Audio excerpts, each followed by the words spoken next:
Welcome to the Real Estate Debate, where we debate the hottest topics in San Diego real estate. Let's meet today's panelists. Our co-host for today is the Vice President of Cornerstone Mortgage Group, Sean Cahan. Our first guest from the Najar Group at Keller Williams Realty, Michael Najar. Guest number 2, San Diego's favorite son and real estate advisor with Coldwell banker, Martin Correia. And guest number 3, the co-founder of Tilt and King Real Estate, KT King. Thank you, Rebecca, for the awesome introduction for everybody, and welcome to the Real Estate Debate. Sean is our only returning real estate debater, so welcome, the three of you, for the first time. Let's jump right into the very first topic, which is investors who own a lot of property should consider selling it now, before we see the next downturn in San Diego real estate. Tell us why you agree or disagree, and why. Michael, starting with you. You know, I kind of agree and disagree with that question, because I've been noticing a lot of the investors that I've been working with right now currently are actually getting their property on the market, especially if they bought at a specific time. For example, if they bought in like 2005, 2006, when the market was really high, we're finally getting back to those prices. And a lot of investors are tired of being landlords, so they're finally dumping their property and actually getting it on the market. And then also all the investors I've been working with that have bought their property in 2009, 2010 when the property started increasing. Now they have a lot of equity in their property, so we're definitely seeing a lot of investors dump the homes. Sounds like you agree then. I do agree. I didn't hear the disagree part. Well, I disagree in certain aspects where there's a lot of investors that are buying, before the market did shift and increase in 2009, and they're definitely seeing the equity, but we're also coming closer to a shift for this year. So I don't see where I got the disagree part then. Okay, so you don't disagree. So it's a no. No, he agrees. I agree and disagree. Ladies and gentlemen, he agrees. He agrees. I agree. Final answer. He agrees. Okay, Katie, what do you think? Yeah, I mean, I agree for the most part. I feel like, hey, we're in this market right now where it's a seller's market. They're going to get top dollar for their house or for their property. And so what I think is there's a lot of buyers out there and there's not enough inventory. So how do we get more inventory? We have people like them who are thinking about maybe selling and saying, please do, because there's a lot of people out there that want to buy and want to get in this market. And so we can't really do anything about the market, about it turning, about it going up and down. All we can do is supply more houses.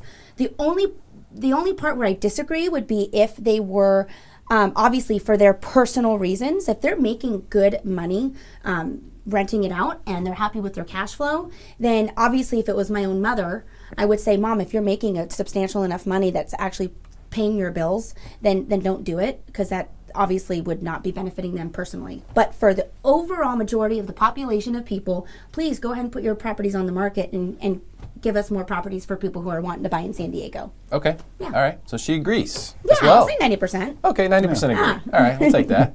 Martin, what do you think? Well, I'm going to take a little bit of a different perspective. And I guess the first thing would be to understand your client's needs and make an assessment from there. I've always been a big fan of something similar to Donald Sterling, past owner of the Clippers, both San Diego and LA. He was known to keep his properties forever, never sold anything, and acquire wealth from the perspective of just continue to buy, to buy, and to buy. So if you see a downturn coming down, I guess my opinion would be prepare for it. How do you prepare? Reducing debt or improving your overhead by mitigating the overhead or costs that you may have with that individual investment. So my feeling would be to hold, and then at that time wait for 18 months, 2 years, when we're right stuck in the middle of that downturn, and then I would start acquiring further. Okay, so more macro perspective of, hey, this is about market share. If you really want to own something, own a lot of it, and you have an opportunity to take more of it, then you should look at that. Right. Interesting. So technically then you disagree. Yes. Okay. Mr. Cahan, Mortgage Geek, Sean Cahan. All right. So you shocked the world last time you were in here when we talked about the Big Short, and you said, hey, listen, it's coming. We can see it on the mortgage side. Debt-to-income ratios are getting higher and higher and higher. The average debt-to-income ratio per borrower is just going up and up and up.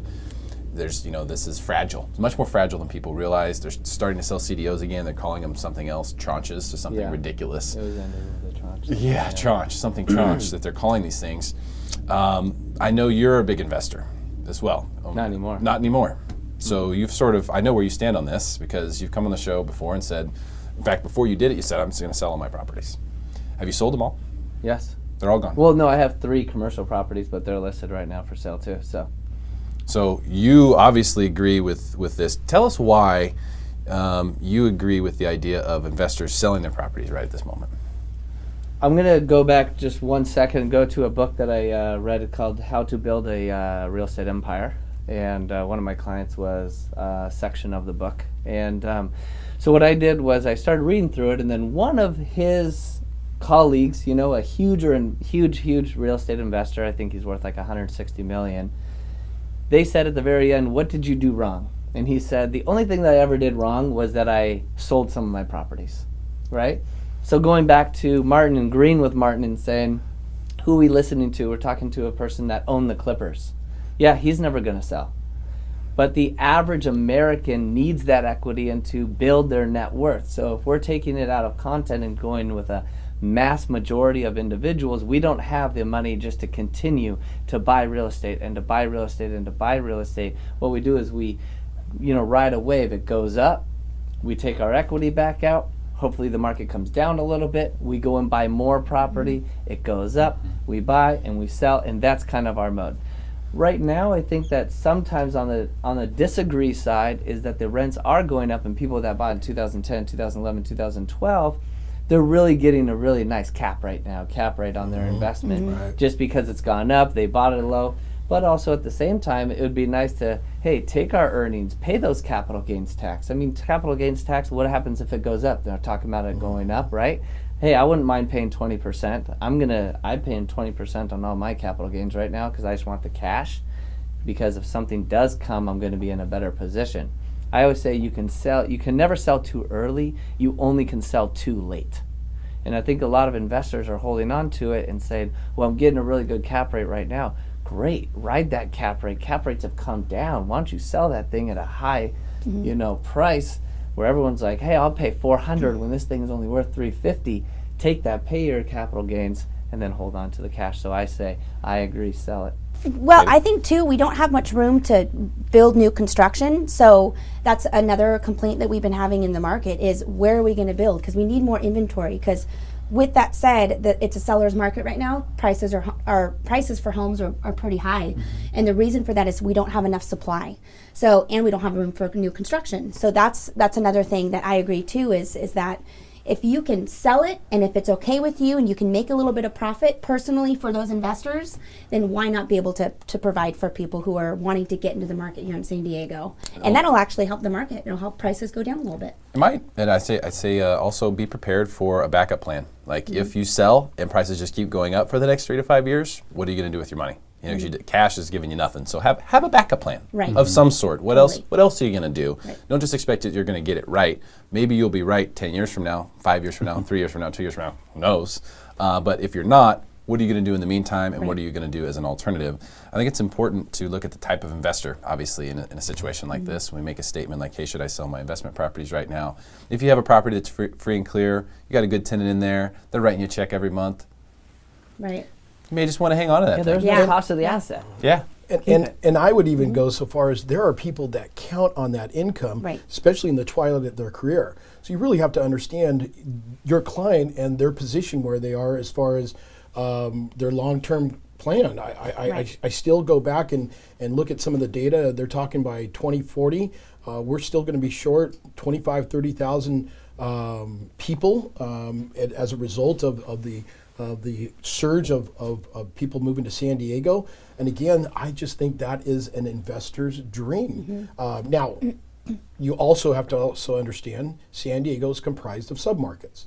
And not every market is going to speak in a manner where, so maybe downtown versus something more traditional like PB. Those are two different markets. And so those properties and those investment properties are going to behave differently. So I think there is, you can't broad stroke it. Again, I'm still, and believe it or not, even for my first time home buyers, I tell them, look, in an ideal scenario, let's see if we can keep this home. and the next one you buy is for you, but let's keep that as and let's build that portfolio. Let's look long term. So that's kind of some of the insight. Makes sense. All right, great stuff.